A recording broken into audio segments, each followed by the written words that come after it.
What's up guys, Manny here, welcome back to the channel. We are here at the Revolt Cycle shop and one of their clients just dropped their motorcycle here to have some work done.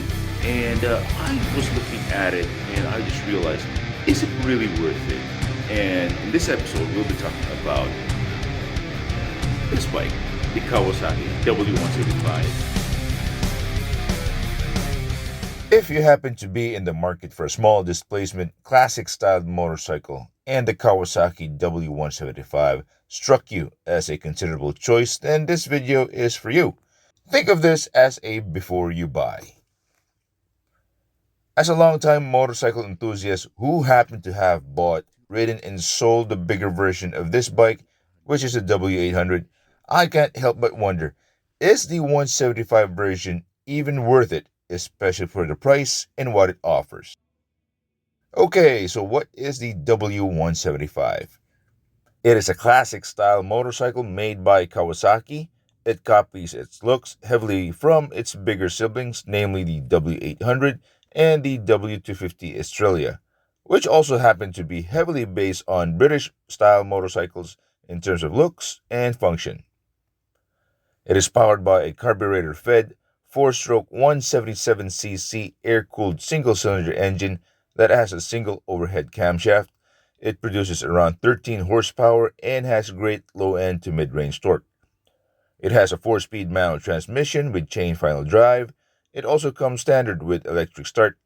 The chassis is a single backbone double cradle frame that is suspended by a standard front fork and dual shock absorbers at the back. It has a single disc brake front with 2 piston calipers and a drum rear brake. Brand new price is at 130,000 Philippine pesos and can be purchased via installment from your Kawasaki dealership. On paper, it looks good and it certainly looks way better in person. In my opinion, it is a great beginner motorcycle since it offers decent performance as a commuter, easy to maintain, and it has classic good looks. Now, this does not answer our main question. Is it worth the money? Now, the main reason why I came up with this video is to educate you, the would-be buyer of a W175. If we look at this bike purely for its functionality, then how about we consider the model that the W175 is heavily based on, which is the Kawasaki Barako 175. In terms of specs, especially in the engine and frame department, the Barako is exactly the same as the W. The Barako 175 has been around since 2004 and is still in production up to this day. It is primarily used as a utility hauler and is actually the #1 choice for tricycle or sidecar applications here in the Philippines. Yes, it looks ugly and looks the business alright, but it's powerful and it's very, very utilitarian.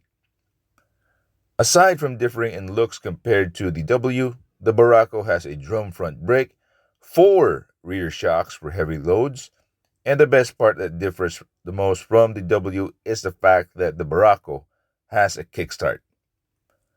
As for pricing, the Barako is at 87,500 Philippine pesos and is readily available in almost all Kawasaki dealerships, as compared to the W, which is only available in their premium dealerships. Now think about this. The W175 is at 130,000 pesos, while the Barako is at 87,500.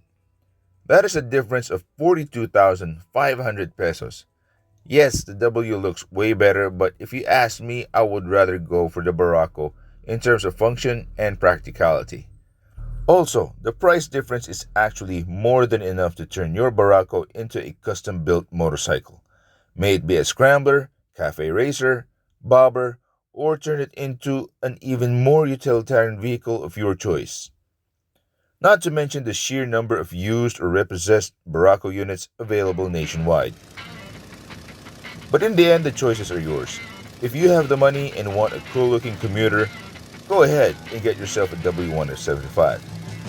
If you are looking for an affordable utility bike that you can customize yourself, then go get a Barako.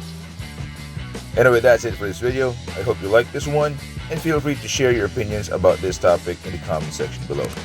As always, see you next time. Bye.